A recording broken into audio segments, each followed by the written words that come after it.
BNP নেতৃবৃন্দকে পরিষ্কার ভাষায় বলছে, সামনে নির্বাচন হবে, বাংলার মানুষের সামনে বিরাট ব্যাপার আসবে।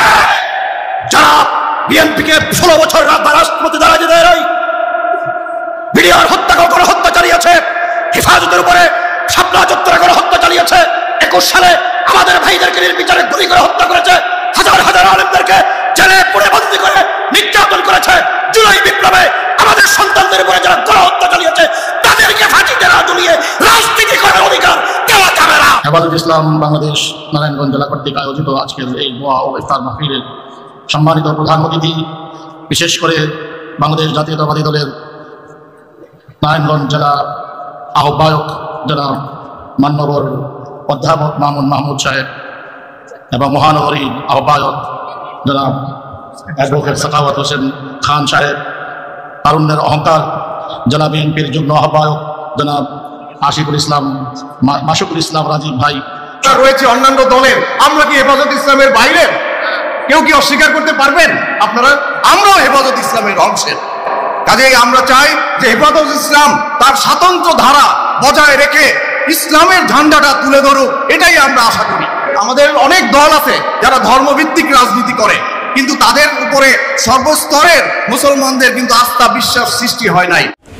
আসসালামু আলাইকুম রহমতুল্লাহ।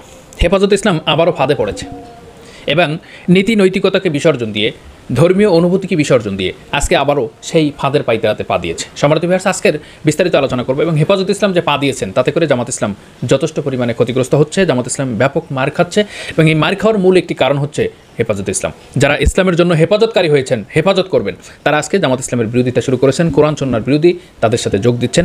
আজকে আপনাদের সামনে যোগ দিয়েছেন, সেই ব্যাপারে আপনাদের সামনে আজকে বিস্তারিত আলোচনা করবো। আজকের বিষয়টি খুবই গুরুত্বপূর্ণ। সম্মানিত ভিউয়ার্স, নারায়ণগঞ্জে মহানগরী কর্তৃক একটি আয়োজিত হেফাজত ইসলাম তারা কর্তৃক আয়োজিত একটি অনুষ্ঠান করেছেন, ইফতার পার্টি, ইফতার মাহফিল করেছেন। সেখানে বিএনপির সকল নেতা, নারায়ণগঞ্জ মহানগর সহ নারায়ণগঞ্জের বিভিন্ন পর্যায়ের বিএনপির নেতাকর্মী সেখানে হাজির হয়েছেন। সেখানে একটা বক্তব্য আপনাদেরকে শুনিয়েছে, যে বক্তব্যটি আপনাদেরকে শোনালাম যে আগামী নির্বাচনে বিএনপি আছে, বিএনপি থাকবে, আওয়ামী লীগকে আসতে দেওয়া যাবে না।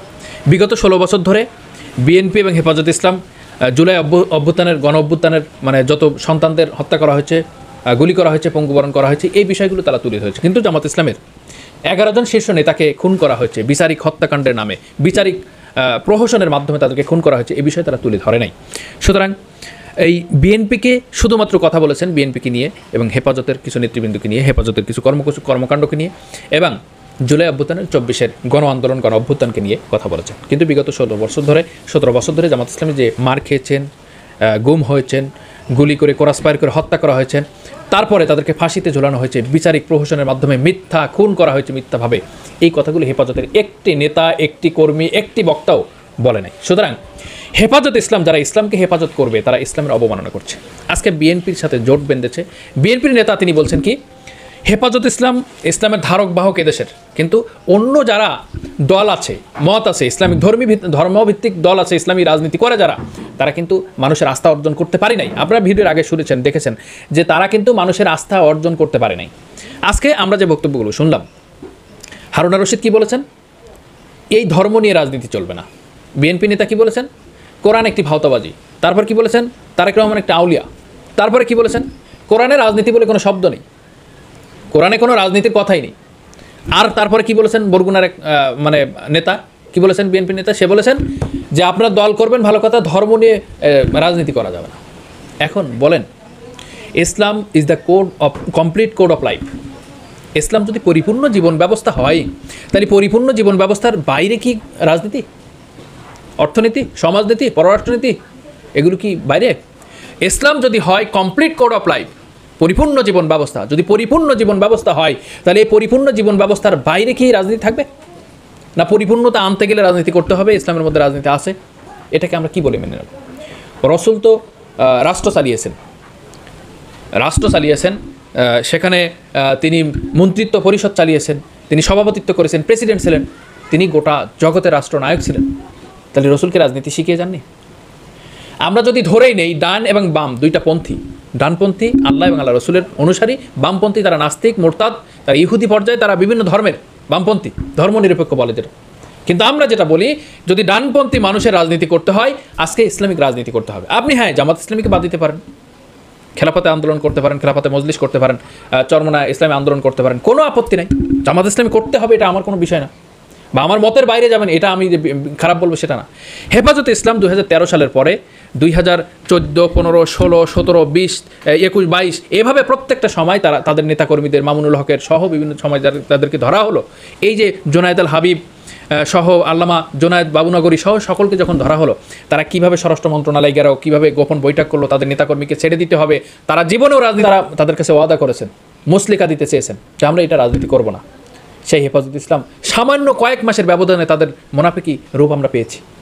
আর জামাত ইসলাম আজকে 20 বছর ধরে তারা নির্যাতিত, নিপীড়িত। প্রত্যেকটা বাংলাদেশের এমন কোনো জেলা নেই, গ্রাম নেই, পঞ্চায়েত নেই, এমন কোনো ভূগর্ভ নেই বাংলাদেশে যেখানে জামাত ইসলামের উপর নির্যাতন হয়নি, নিষ্পেষণ হয়নি, ক্রসফায়ার হয়নি, গুম হয়নি, খুন হয়নি, হত্যা করা হয়নি। তারা এখনো পর্যন্ত টিকে আছে। কখনো বলে নাই স্বরাষ্ট্র মন্ত্রণালয় যে আমরা জামাত ইসলামী আর করবো না, আমরা রাজনীতি করবো না, আমরা রাজনীতি বাদ দিয়ে দিচ্ছি, আমাদের নেতাকর্মীদের ছেড়ে দিন, আমাদের নেতাকর্মীদের ফাঁসি দিন না। এই কথাগুলো একটি মাত্র সিঙ্গেল ওয়ার্ড কখনোই ব্যবহার করেনি। তাহলে তারা কি ইসলামের ধারক বাহক হয়ে হেফাজত বলে তারা কি রাজনীতির সাথে, ইসলামের সাথে কি সম্পূর্ণ গাদ্দারি করছে না? তারা কি মুনাফিকি করছে না? আর এই ইসলাম একটা সুবিধাবাদী পর্যায় থেকে যারা আলেম ওলামা, কোরআন এবং সুন্নাহ সকল জ্ঞান রেখে যারা মুনাফিকের সাথে যোগ দিবে, যারা ইসলাম বিদ্বেষীর সাথে যোগ দিবে, তাদেরকে কি বলবেন আপনি? তাদেরকে আপনি কি বলবেন? তারা এই কাজটি কেন করছে?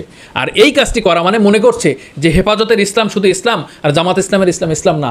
ইসলাম ওইভাবে পৈতৃক সম্পত্তি হিসাবে বাংলাদেশে শুধু না, বিশ্বে আসে নাই। ইসলাম সবার জন্য মৌলিক অধিকার, ইসলাম সবার এবং সকলের জন্য সমান। কোরআন আপনার যেমন কোরআন, জামাত ইসলামের তেমন কোরআন। কোরআন প্রত্যেকটি মানুষের জন্য একই, হাদিস একই, রসুলের সুন্নাহ সিরাত একই, রসুলের আদর্শ একই, সব কিছু একই। কিন্তু ইসলাম বিদ্বেষীরা যখন ইসলাম নিধন করবে, ইসলাম বিদ্বেষীরা যখন মুসলমানদের মার শুরু করবে, তখন কিন্তু দেখবে না কে হেফাজত, কে চরমনাই, কে জামাত ইসলাম, কে আট্রসি, কে ফুরফুরা, কি চরমনাই, এগুলো দেখবে না। সকলকে মারধর শুরু করবে। কল্লাই থাকবে না, তা টুপি কোথায় লাগাবেন? ডক্টর ইনায়াতুল্লাহ আব্বাস এই কথাটি বলেছেন, আমার খুবই মনে পড়ে যে কল্লা তো থাকবে না, তাহলে টুপি কোথায় লাগাবা বাবা? কথাটি বলছেন।